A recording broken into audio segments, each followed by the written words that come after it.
ना देने लगे इस बात के बाद, लेकिन दें भी तो कोई दिक्कत नहीं, पर युवाओं की ये पीड़ा है। उन्होंने कहा महाराज जी, हम जिन आचार्य चरणों को महापुरुष मान करके वंदन करते हैं, दंडवत करते हैं, प्रणाम करते हैं, सर्वस्व मान लेते हैं, फिर उन्हीं आचार्य चरण को कोई दूसरे श्रेष्ठ आचार्य चरण अपशब्द कह दें तो हमें क्या करना? हम उनको भी मानते हैं, हम इनको भी मानते हैं, हम उनको भी आचार्य स्वरूप मान करके वंदन करते हैं और इनको भी। इनकी कृपा से हमारे जीवन में भक्ष खाते थे वो छूट गया, गलत आचरण करते थे वो छूट गया। जिन महापुरुष की कृपा, जिनकी वाणी से हमारा जीवन परिवर्तित हो गया, उन्हीं महापुरुष को एक ऐसे महापुरुष अपशब्द बोल रहे हैं जिनकी वाणी भी हम सुनते हैं, हमारे घर में सब सुनते हैं। ऐसी स्थिति में महाराज जी क्या करें?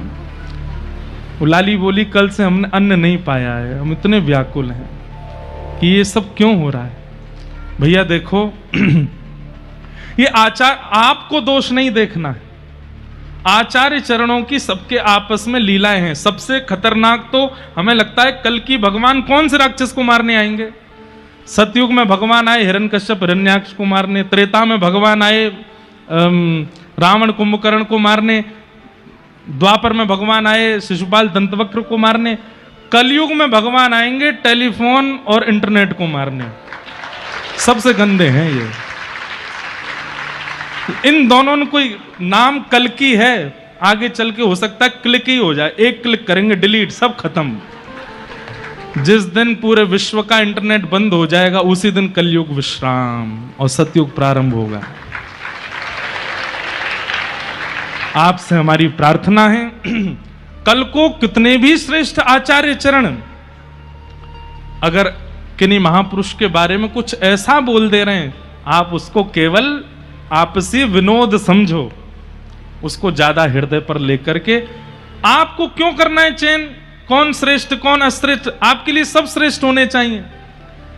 नित्यानंद महाप्रभु कल सुन रहे थे ना कथा में, वो घर घर जाके कहते हैं, बोले तुम्हारे बर्तन हम धो देंगे, तुम्हारे घर की सब्जी हम बना देंगे, तुम तो केवल हरि बोल बोलो। जब वे ये बात कह सकते हैं, चैतन्य महाप्रभु कहते हैं कि इस कलयुग में किसी जीव का त्याग नहीं करना, किसी जीव का उद्धार नहीं करना, सबको स्वीकार करना है। क्यों? क्योंकि उसमें जो दोष है ये उसकी कमी नहीं है, ये कलयुग का प्रभाव है। तो कलयुग है, कई बार ये कलयुग अपना प्रभाव इस भांति दिखाता है कि हमें लगता है कि आचार्यों में आपस में विवाद हो रहे हैं, हम भक्त किस राह पे जाएं? आप तो जिस राह को पकड़ लिए हो उसी पे ही चलते चलो। क्या चैतन्य महाप्रभु का विरोध नहीं हुआ था? उनका भी विरोध हुआ था। क्या श्रीमद रामानुजाचार्य जी का विरोध नहीं हुआ? क्या रामानंदाचार्य जी का विरोध नहीं हुआ? क्या कबीरदास, अरे औरों की छोड़ो, तुलसीदास जी का विरोध नहीं हुआ? मीराबाई का विरोध नहीं हुआ? तो ये विरोध होना, संयोग होना, ये तो चलता है। और एक बात और बता दूं मैं आपको, जब वे ही दोनों आचार्य चरण आमने सामने होंगे तो ऐसे गले लग लग के रोमेंगे कि देख के आप भी न्योछावे रह जाओगे। ऐसे हृदय से लगावेंगे, अरे मेरो भैया मिल गयो, अरे मेरो प्रियतम मिल गयो, मेरो प्रिय। ये वाद विवाद तो मध्यस्थ लोग करते हैं और ये इंटरनेट वाले लोग करते हैं। बात तो मेरे बहुत आती है, मैं बहुत कवर कर करके बोलता हूं। अपराध किसी का नहीं है, अपराध उन लोगों का है जो प्रश्न करने जाते हैं आचार्य चरणों से। आपको ऐसे प्रश्न ही क्यों करने होते हैं जिससे विवाद बनता हो?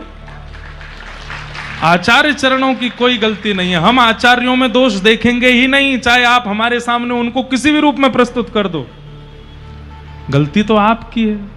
वे तो बेचारे आचार्य चरण तो बड़े भोले हैं, उनको क्या पता होता है कि सामने हमारे कैमरा लग रहा है, ये लग रहा है, ये केवल अपने कंटेंट वायरल के लिए हमसे ऐसे। आपको पूछना ही नहीं चाहिए ऐसा भाव किसी से भी। अरे ऐसी बातें पूछो जिससे विवाद शांत होता हो, ऐसी बातें नहीं कि जिससे आग और तेज हो जाती हो। कहीं दिख रहा है कि अग्नि लगी है और आप वहां झोंक करके कपूर फेंक आए तो आप अच्छे माने जाओगे? कहीं लगा कि भाई अग्नि चली है तो वहां जाओ, जाकर के थोड़ा पानी डाले आओ। फायर ब्रिगेड वाले वो क्या बोलते हैं उसको, लगे रहते हैं, वो लेकर के जाओ। वैष्णव का स्वरूप है विवाद को और तीव्र नहीं करता, विवाद को शांत करता है। इसलिए हमारी आपसे प्रार्थना है, कभी भी किन्हीं भी आचार्य चरणों के समीप जाइए, हमारे पास भी आइए, हमसे भी किसी और की बातें मत कहिए। कई लोग बोलते हैं महाराज जी आपसे पहले वो वाले महाराज जी आए थे, वो तो ऐसा ऐसा कह रहे थे, उन्होंने तो ऐसा ऐसा कहा। आपको क्यों दोनों के बीच में चिंगारी डालनी है? उन्होंने जो कहा वो सुन लिया, अब हमारी बात सुन लो बस। जिसमें आपको निष्ठा होती है उसका पालन करो। हमारी आपसे प्रार्थना है, ये वाद विवादों में मत चलो, बहुत कम समय बचा है हमारे पास में, जीवन बहुत छोटा है। ठाकुर जी का नाम स्मरण करके अपना जीवन उद्धार कर लीजिए। सोचिए, यहां लोग बाग यात्राएं निकाल रहे हैं, यहां लोग बाग बड़े बड़े मंचों से जाकर के कह रहे हैं कि भैया हिंदू एक है जाओ, ये है जाओ। अरे हिंदू उनकी कहा चले, यहां संप्रदाय एक नहीं हो पा रहे, भक्त एक नहीं हो पा रहे, भक्तन में लड़ाई चल रही है, तिलकों पे लड़ाई चल रही है, मंत्रों पे लड़ाई चल रही है, वेशभूषा पे लड़ाई चल रही है। भैया युवा जैसे तैसे आए हैं भक्ति मार्ग पे, आचार्य चरणों के भाव से कहीं वो भटक ना जाएं। इसलिए हमारी प्रार्थना आचार्यों से नहीं, आचार्य गलत नहीं हो सकते, हमारी प्रार्थना तो उन लोगों से है जो उनकी बातों को दूसरों तक पहुंचा रहे हैं। कृपा कर ऐसी भावनाएं पहुंचवाइए जिससे वैष्णव और प्रगाढ़ हो, जिससे हमारे चित्त में और भक्ति प्रबल हो। दो आचार्य चरण लड़ लें आपस में, ऐसी भावनाएं क्यों प्रकट करनी? यहां देखिए श्रीमद वल्लभाचार्य जी महाराज पुष्टि मार्ग के प्रवर्तक और श्री चैतन्य महाप्रभु श्री गौड़िया वैष्णव परंपरा के प्रवर्तक जगन्नाथपुरी में दोनों भुजा उठा करके नृत्य कर रहे हैं। अब देखो एक लीला और घटी।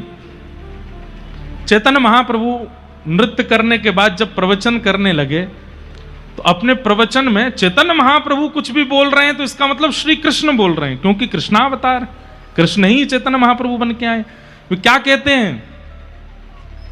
श्रीमद महाप्रभु वल्लभाचार्य जी महाराज अग्नि के अवतार हैं ऐसा हमने सुना है, परंतु हम आपको उद्घोषित करते हुए कहते हैं ये श्री कृष्ण ही आए हैं, ये श्री कृष्ण ही हैं, ये श्री जगन्नाथ जी ही हैं, ये आचार्य चरण नहीं है, साक्षात भगवान ही हमारे सामने बैठे हैं।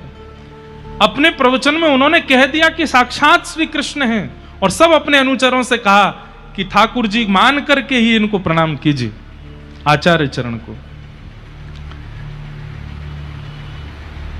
अगले दिन आचार्य चरण चैतन्य महाप्रभु जी से बोले आप आज हमारे यहां प्रसाद पाने के लिए आइएगा। तो चैतन्य महाप्रभु बोले हम सुबह आएंगे आपके यहां। तो जगन्नाथपुरी में जहां पर वल्लभाचार्य जी निवास कर रहे थे वहां चैतन्य महाप्रभु पहुंचे।